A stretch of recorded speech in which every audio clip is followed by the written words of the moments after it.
Unified 911, anong matutulong namin sa'yo? Anya ti maitulong miken ka po. Anong may tatabang ko sa imo? Unsay akong ikatabang nimo? Ngini makadabang na misal ka no. Sa anumang wika o dialekto, may tulong na darating sa iyo.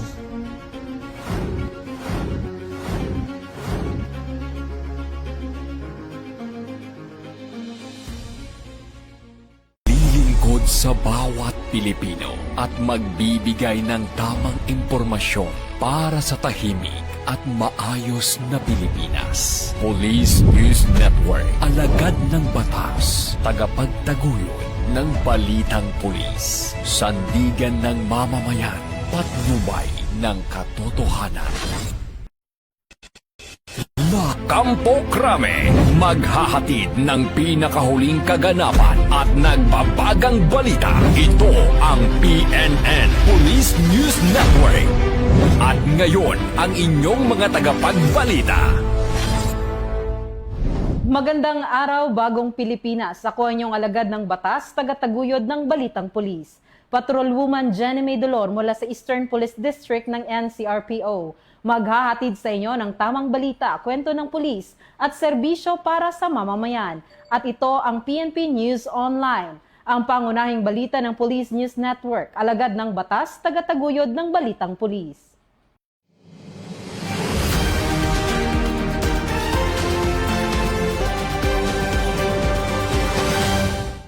Narito ang mga balitang hatid ng ating PNN correspondents mula sa iba't ibang panig ng bansa.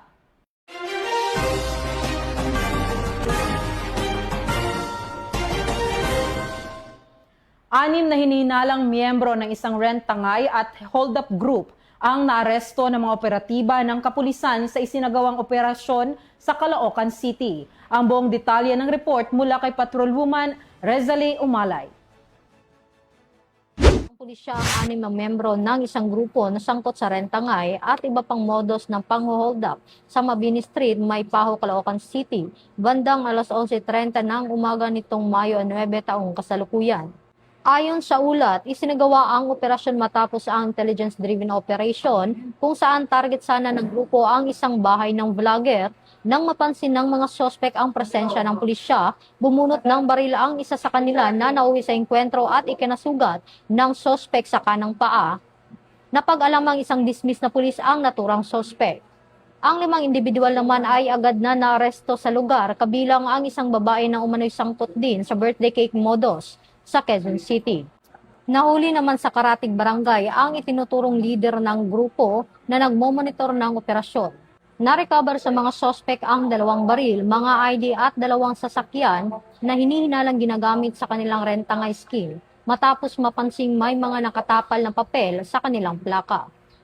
Kinasuhan ang mga sospek ng frustrated robbery, paglabag sa anti-carnapping law at Comprehensive Firearms and Ammunition Regulation Act.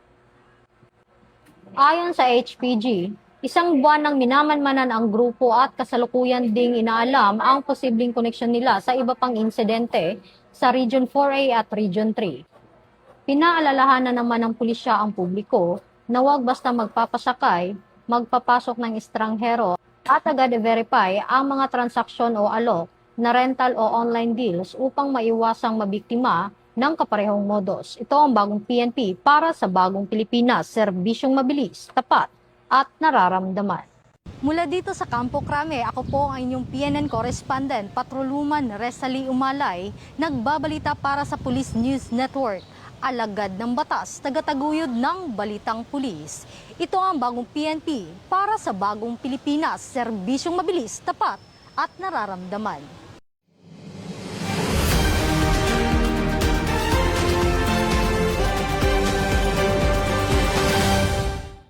Tiniyak ng Philippine National Police ang patas, masusi at agarang aksyon kaugnay sa insidenteng naganap sa Malolos City, Bulacan. Kasunod ng mabilis na pagresponde ng mga otoridad upang mabigyang linaw ang pangyayari at mapanatili ang kaayusan sa lugar. Ibabalita yan ni Patrolman Dan Brosas. Ng Philippine National Police ang patas at mabilis na aksyon kaugnay ng insidenteng kinasasangkutan ng isang pulis sa Malolos City.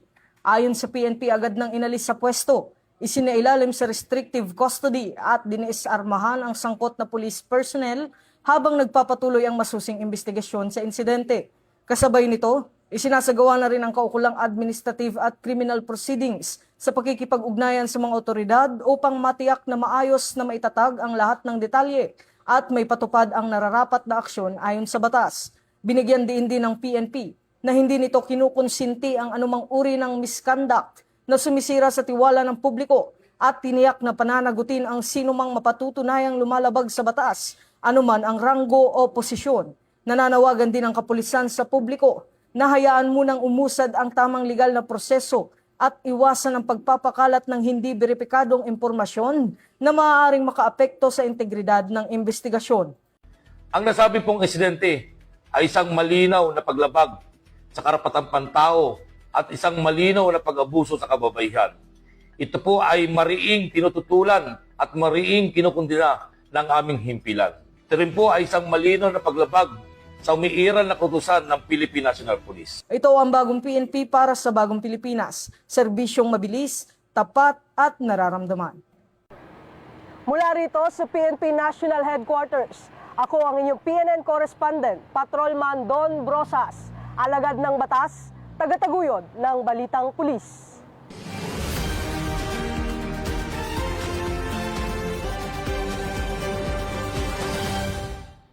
Nagsagawa ng circummission ang Regional Mobile Force Battalion 8 bilang bahagi ng kanilang community outreach program kung saan naghatid sila ng iba't ibang serbisyong pampubliko kabilang ang libreng tuli para sa mga kabataan sa lalawigan ng Leyte. Yan ang ibabalita ni Patrolman Edwin Baris. Publiko ang hatid ng mga membro ng Regional Mobile Force Battalion 8 sa isinagawang circummission sa Battalion Headquarters ng RMFB 8 sa Barangay Pinamopuan, Capoocan, Leyte, nitong ika-9 ng Mayo taong kasalukuyan. Aabot sa 59 na kabataan mula sa iba't ibang barangay ang nabigyan ng maayos, ligtas at malinis na circumcision procedure sa tulong ng mga medical practitioner at volunteers. Nagpapasalamat naman ng mga pamilyang natulungan ng programa. Hindi lamang serbisyong medikal ang hatid ng kapulisan, kundi kaalaman din sa kanilang isinagawang educational symposium na tinalakay ang RA 11313 o Bawal Bastos Law at RA 9262 o Anti-Violence Against Women and Their Children Act. Lain nito na itaas ang kamalayan ng publiko laban sa pang-aabuso, kasama na ang pagbibigay ng mga road safety tips at information flyers. Naging posible ang programa sa tulong ng Tacloban City Health Office, Philippine Academy of Family Physicians Residence Organization o PAPRO at Battalion Advisory Group for Police Transformation and Development. Ito ang bagong PNP para sa bagong Pilipinas. Serbisyong mabilis, tapat at nararamdaman. Mula dito sa National Headquarters ng Philippine National Police, ako ang inyong PNN correspondent, Patrolman Edwin Baris, alagad ng batas, tagataguyod ng Balitang Pulis.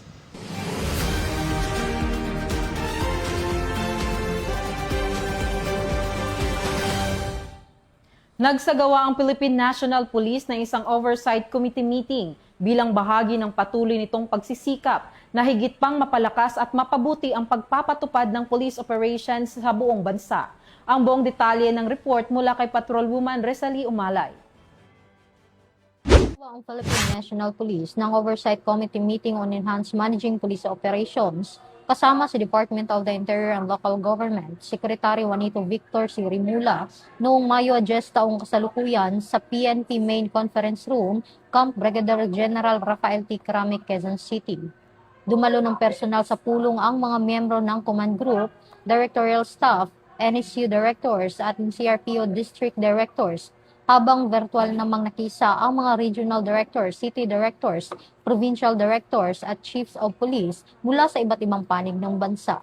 Tinalakay sa pagpupulong ang operational accomplishments ng PNP sa ilalim ng Safer Cities Initiatives, updates at manhunt operations, crime statistics ng focus crimes at iba pang mahahalagang usapin mula sa nakaraang command conference. Pinaunahan ni Chief PNP Police General Jose Melencio C. Nartates Jr., kasama ang iba pang senior officials ang pagpapatibay ng commitment ng organisasyon sa mas epesyente, koordinado at responsive na police operation sa buong bansa. Ito ang bagong PNP para sa bagong Pilipinas, serbisyong mabilis, tapat at nararamdaman. Mula dito sa Campo Crame, ako po ang inyong PNN correspondent, Patrolwoman Resalie Umalay, nagbabalita para sa Police News Network. Alagad ng batas, tagataguyod ng balitang pulis. Ito ang bagong PNP para sa bagong Pilipinas, serbisyong mabilis, tapat at nararamdaman.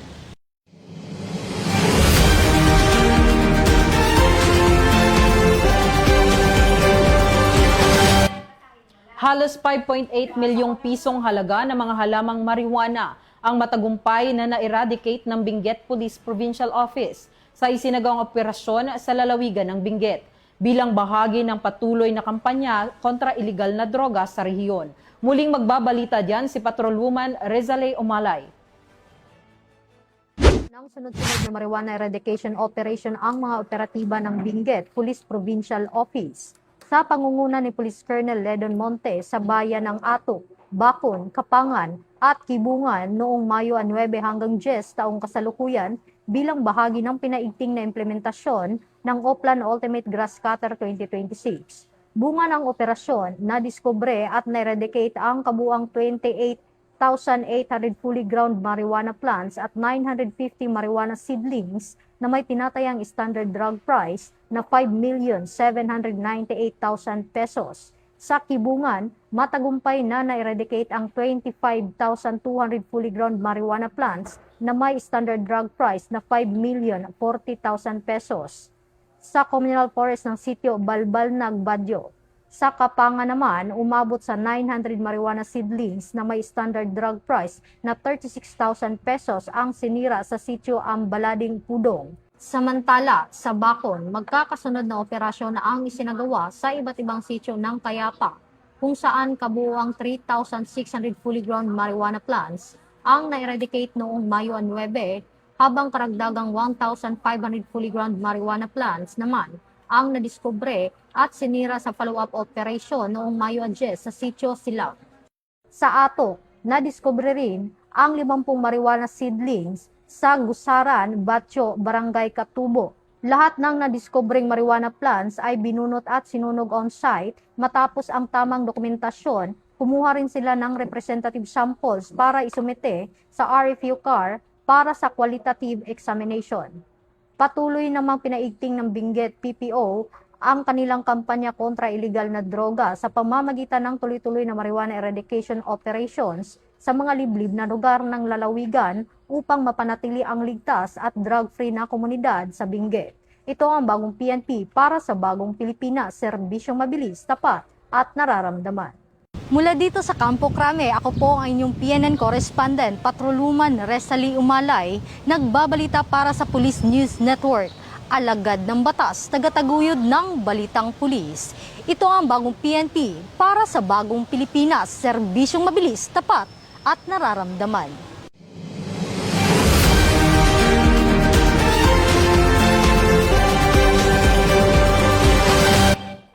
Ligtas nang naibalik sa kanyang pamilya ang isang 6 na taong gulang na batang iniulat na nawawala sa Camarines Sur matapos ang mabilis at koordinadong search and rescue operation ng kapulisan at mga rescue teams. Yan ang balitang hatid ni Patrolwoman Reynalyn Dalu. Ang matagumpay at makabagbag damdaming kwento ng pag-asa at malasakit ang muling isinulat ng Kaogma Cops matapos ligtas na maibalik sa kanyang pamilya ang isang 6 anyos na batang naiulat na nawawala sa bayan ng Minalabak. Sa gitna ng matinding pangamba at pag-aalala ng kanyang mga magulang, naging daan ang walang humpay na search and rescue operations ng Minalabak Municipal Police Station sa pamumuno ni Police Captain Beverly C. Monte. Katuwang ang local government unit ng Minalabak sa pangunguna ni Honorable Mayor James Lizardo, iba't ibang ahensya, task force rescuers at mga residente ng komunidad upang matiyak ang kaligtasan ng bata. Matatanda ang noong Mayo 1 sa taong kasalukuyan, iniulat ng mga magulang sa Minalabak MPS ang pagkawala ng kanilang anak sa Zone 6 Barangay del Socorro, Minalabak, Camarines Sur. Agad namang kumilos ang kapulisan at nagsagawa ng malawakang search operation, follow-up investigation at flash alarm dissemination. Mula Mayo 2 hanggang Mayo 6, tuloy-tuloy ang isinagawang joint search at tracking operations kasama ang AFP, NDRRMO, BFP at Tracker Dog Team kabilang ang CCTV backtracking, drone operations at informative drives sa mga karatig bayan upang mahanap ang nawawalang bata. Pinuri naman ni Police Colonel Virgilio O. Olalia Jr. ang ipinakitang dedikasyon ng mga operatiba at ang malasakit ng komunidad na naging susi sa matagumpay na pagtatapos ng insidente. Nagpaabot din ng taos-pusong pasasalamat ang pamilya ng bata sa Camarines Sur PNP at sa mag-asawang senior citizen na naging instrumento sa ligtas na pagkakabalik ng kanilang anak. Isang patunay na ang serbisyong nararamdaman ay tunay na buhay sa puso ng bawat lingkod bayan at mamamayang handang tumulong sa oras ng pangangailangan. Mula dito sa Camarines Sur Police Provincial Office, ako po si Patrolwoman Reyna Lindalo, nag-uulat para sa Police News Network at ito ang bagong PNP para sa bagong Pilipinas, serbisyong mabilis, tapat at nararamdaman.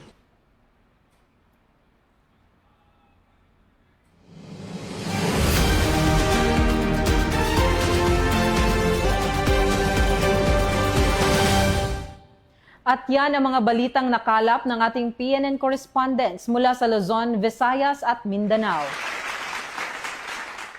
Para sa mas malawak at mabilis na ulat ng mga balita, huwag kalimutang mag-like, follow and share sa aming official social media accounts. Sa Police News Network, tutok lang sa aming YouTube channel para sa mga live streams at replays. At i-follow kami sa X account para sa mga real-time updates at Facebook accounts ng Police News Network. Manatiling mapagmatyag at laging alamin ang totoo. Sa ngalan ng pamunuan ng Philippine National Police sa pangunguna ni Chief PNP Police General Jose Melencio Nartates Jr. at sa pamumuno ni President Ferdinand Bongbong Marcos Jr., kami ay maglilingkod sa bawat Pilipino at magbibigay ng tama at balansing balita. Mula rito sa tanggapan ng tagapag-ugnay ng pambansang pulisya, ako ang inyong alagad ng batas, tagataguyod ng Balitang Pulis. Patrolwoman Jenny May Dolor mula sa Eastern Police District NCRPO. Maghahatid ng tamang balita, kwento ng pulis at serbisyo para sa mamamayan. At ito ang PNP News Online, ang pangunahing balita ng Police News Network. At ito ang bagong PNP para sa bagong Pilipinas. Serbisyong mabilis, tapat at nararamdaman.